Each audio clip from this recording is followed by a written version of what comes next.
There you go, we've got a lovely Southland brown here. Just look at the depth on that. That's an incredible fish. And on the new Stalker Legend 9'6" fast action, it's just great fun. You can really subdue these fish, and that's what you need in a place like New Zealand when you're talking big fish. This is absolutely ideal for it. Look at the depth on that. Just an incredible fish. And we might send him on his way so that when you come over to New Zealand on one of our trips, we might introduce you to him as well.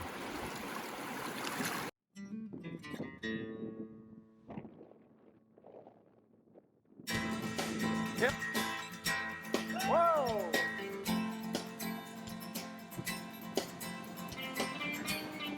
Here he comes. Yeah.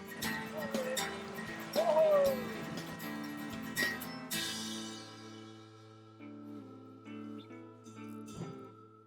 Isn't it funny how a day pans out? G'day, I'm Gavin from Hurley's Fly Fishing, and welcome to another episode of On the Fly. Today we're going to show you a fantastic place to fish in May. Most of the trout fishing that we do in a lot of these New Zealand rivers is open till the end of April. But this river flows into Lake Tianu and has a high population of rainbows. That allows that river to be open an extra month, and to a fly fisherman, that's pretty cool. The fish that will run up here to spawn are browns. There will also be some rainbows mixed in amongst them, but we're going to target the browns in this episode. Now the system we're going to use for these browns is an Alaskan bead, which imitates like a little trout egg, and underneath that is like a little nymph. That gives them two options. I'll either take the bead as a food source or just see the nymph as well and sort of grab hold of it. But it's a great way to fish at that time of the year, and you'd be surprised at how well that works throughout the year as well. Well, I hope you enjoy the next 20 minutes. It's an amazing place to fish, and we literally didn't come across another sole on the river, which is pretty extraordinary considering how good this fishing can be. So I hope you enjoy it.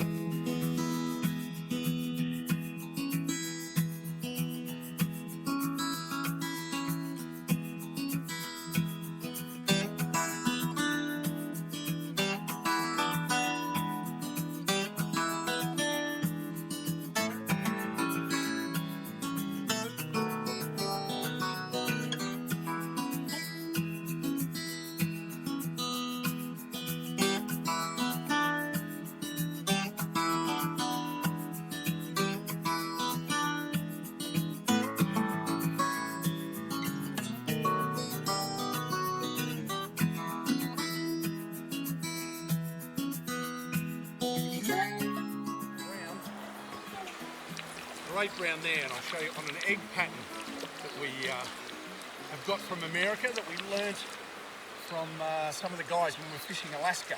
But if you have a look at that fish there, you can see that, probably that egg pattern just on the side of his jaw there. Lovely brown. It's very dark. As you can see by the colour there, he's come up ready to spawn, and much like some of us get a spray tan before they head off to the Gold Coast, these browns really darken up in their spawning colours. Just put a bit of pressure on him, get that net under, and a lovely fish there. That's beautiful. So that's a good start to the day here.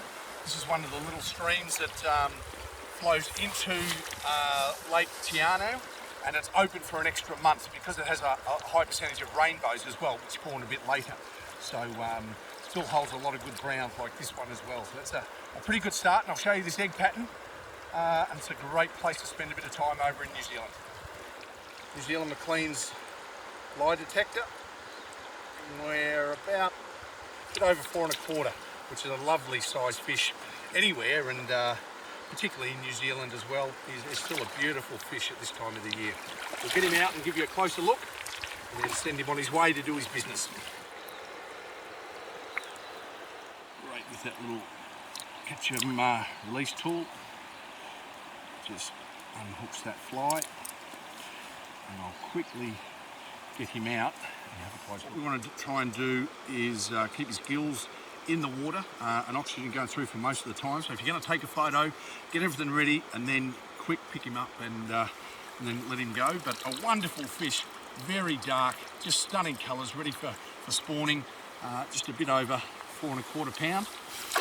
and he's got plenty of go left in him, so that's pretty good. So the setup we're using is at the moment I've got like a dry fly, and I'll use that for two things. They still will have like caddis hatches and things like that, so I'll eat like that's a stimulator, like a rubber leg royal stimulator, which I use very often.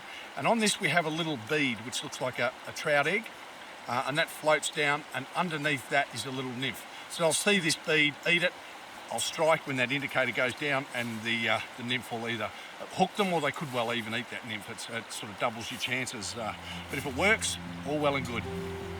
Hopefully there's another one upstream as well.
If we lose one, there's going to be another one there. But the numbers are pretty good now. With this little bit of rain, they're coming up in pretty good numbers. We'll get this one over and have a look at him. It seems to be working. This little egg pattern, I've swapped to a little bloodworm or an earthworm underneath it. So it's something that they're going to see and certainly attract their attention. It seems to be working. Beautiful little fish.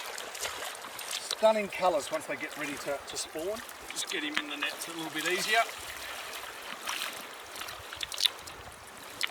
Just a stunning fish. Just coming up to spawn is just fantastic. Bloodworm. We'll take out. Plenty of life left in him. There's a few more over there as well, so hopefully we can pick up a couple more.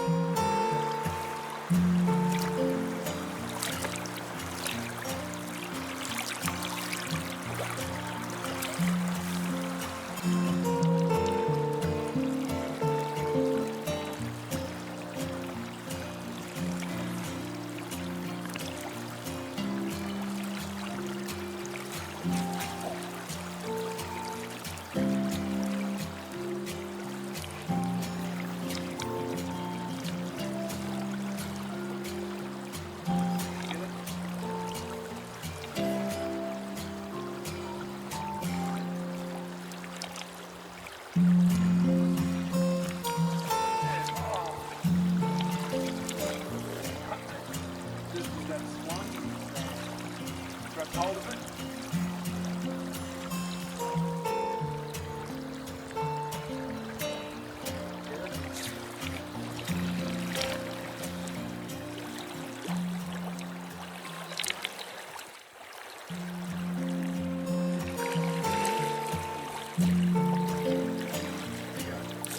Yeah. So that was interesting. That was one that I got him to take it before. I watched him go back, and I essentially think that there's so much goodness in both a worm or an egg that they just can't resist it, and he's had another crack. It's just an incredible fish. If you can see that there, how dark that fish is, just from the top there, it's incredible that they really just change colour and come up from, this will probably be a lake fish, come up here to spawn. Just get that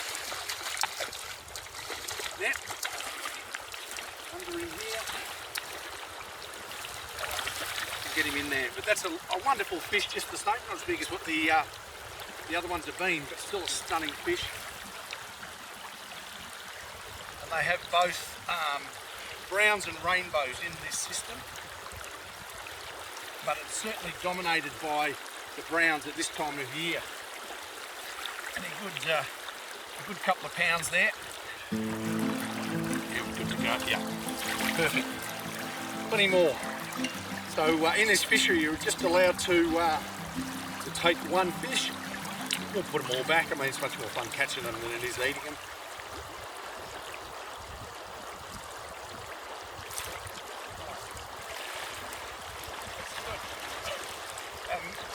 Yes, the scenery's not changing very much because it doesn't need to. Sometimes in New Zealand you literally have to walk miles and miles and miles to come across fish because they're, particularly the larger ones, live in solitude and feed in solitude. This time of year they certainly clump together. This one's got a bit more size to him. I can't sort of pressure him in, which is good. Size isn't everything. I keep saying that a lot, but the odd fish, it's pretty good to get one a little bit bigger. And we'll just coax him in his own time. And they're really loving, this earthworm and the bead, we've said so much goodness in that, they sort of can't resist it. They're going to use a lot of energy. They probably swum up from the lake here is, probably 40 kilometres or 30 kilometres, which is a fair way to swim. So they need a little bit more energy if they can get it. So anything they can pick up on along the way is a real bonus.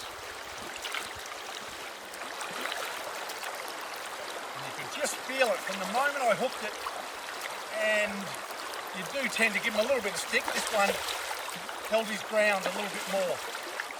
And all you can do is just take your time. If you rush it now, good chance you can break him off. Not that it really matters, we're going to let him go anyway, but it's just handy if you can get the odd one into the net. Makes at least it look like you know what you're doing. Almost. Right. What you can do is maintain pressure when he's going to go. You're just going to take your hand off that reel. But a good reel, that'll do the job for you. I've got a Galvin, which I find they're the best in the world. Get him in. Come on, mate. Up. Put that head up. Oh! Yep. Righto. There you go. Just when you think it's over, he's still got plenty to go. So, try and get below him.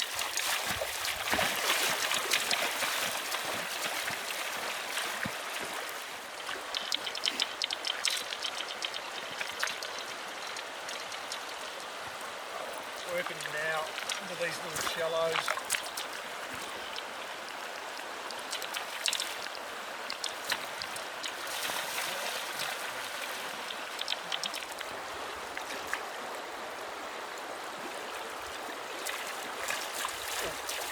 There you go. And that's a good one to get in an area like this. I mean, he's going to be, I don't know, 4.5 pound, could be 5. But just a stunning fish to get in this environment. It's worth putting on a raincoat and getting a little bit wet to get fish like this in a place like this. Just incredible. There we go. Lovely fish. Amazing dark colours, just on 5 pounds. So a beautiful fish there with that hooked jaw for the males there. And we'll just hold him in there. It'll take a little minute for him to get his breath back before he's good to go. A little bit wiser, and I'm a little bit happier as well. Perfect. Ooh, he gives a bit of a splash. So that's what it's about. If you can get up, you know, just when the season ends, doesn't matter, pack everything up and go home. There's plenty of places you can have some outstanding fishing over in New Zealand. So if you want some more information, certainly let us know. We'll bring you over here and show you a fantastic time, because that's what New Zealand's about.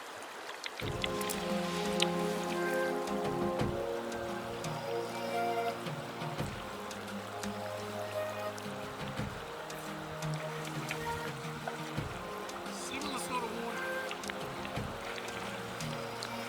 Sure enough, there's fish there. The trick is, once you find a bit of water that holds some fish, look for that same sort of water. And we've come up another 100 metres, similar sort of water, undercut bank, and sure enough there's fish there. So when something's working, keep doing it. And that's, he's just pulled the hook, but not life threatening. I think it's, if you call it first world problems when the fish gets away. There's going to be enough stacked up along here that hopefully we can just throw this in front of another one and get one a little bit closer up.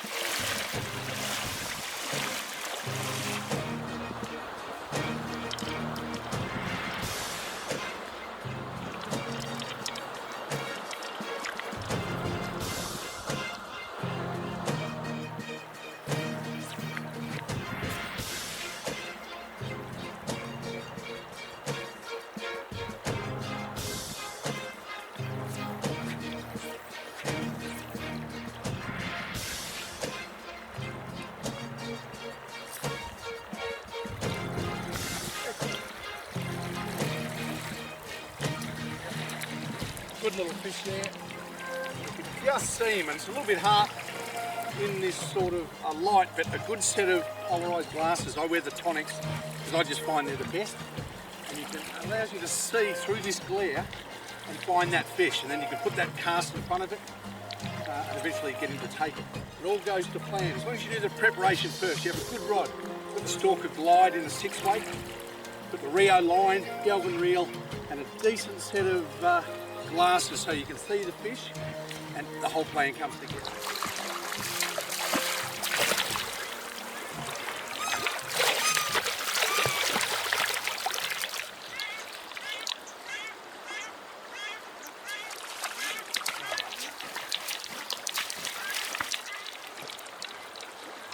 Beautiful little fish again.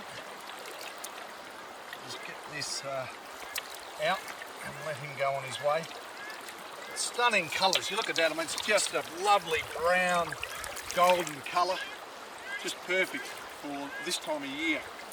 As you can hear, probably a lot of ducks around. It's a duck opening was last weekend, so they're pretty lucky, those ducks, but they'll be hoping to get through this weekend as well. We're just here for the fishing though.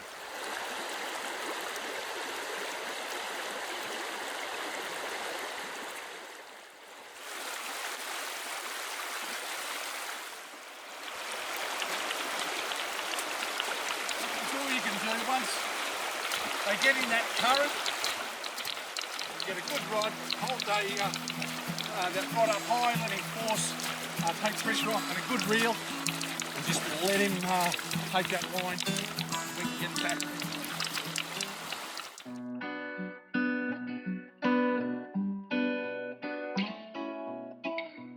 Now, having a closer look at the system we use for this style of fishing. We use an Alaskan trout bead, and that is the same shape, colour and size as a trout egg. Just below that we'll put either a nymph or like an earthworm fly, and it'll act as both a food source or as they'll take that out of aggression. You can set that up by having either two separate rigs, and we'll also need to put like a split shot to get that fly down, and an indicator so you can see when that fish is actually taken. But it's a great way to target spawn runners in New Zealand.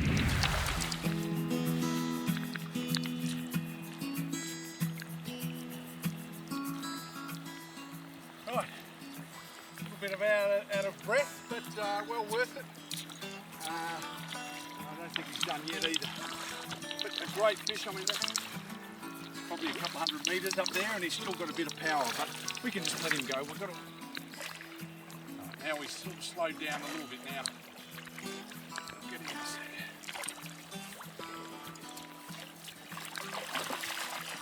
you tiger.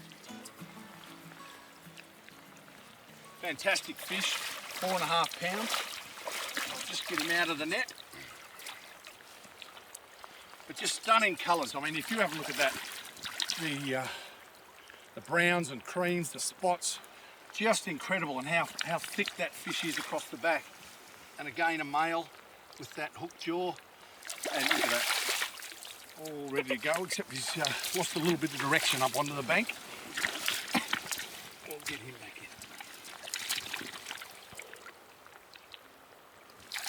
in. Perfect.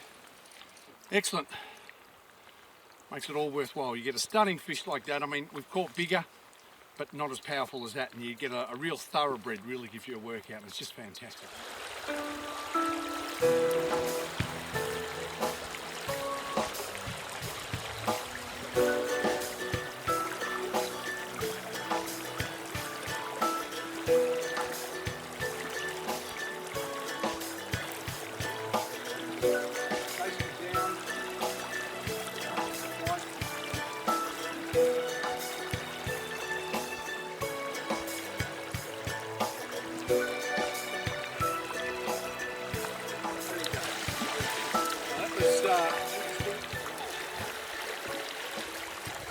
did follow it down once and I struck. Sometimes when it gets below you, it's hard to tell if they take it. But you keep your eye on him because he doesn't know that I'm up here trying to catch him. So he just sees that food again and goes, right, I'll get it this time. And it certainly works. So sometimes persistence pays. Don't just give in and go, oh, well, he's had a go and move on. If you can still see him, you're still a good chance to catch him. So persistence, particularly with fly fishing, can pay off. Excellent, a little bit smaller, but just stunning colours. I'll get him in the net so we can have a bit of a look at him there. But just fantastic fish, these New Zealand browns. Just in their full colour.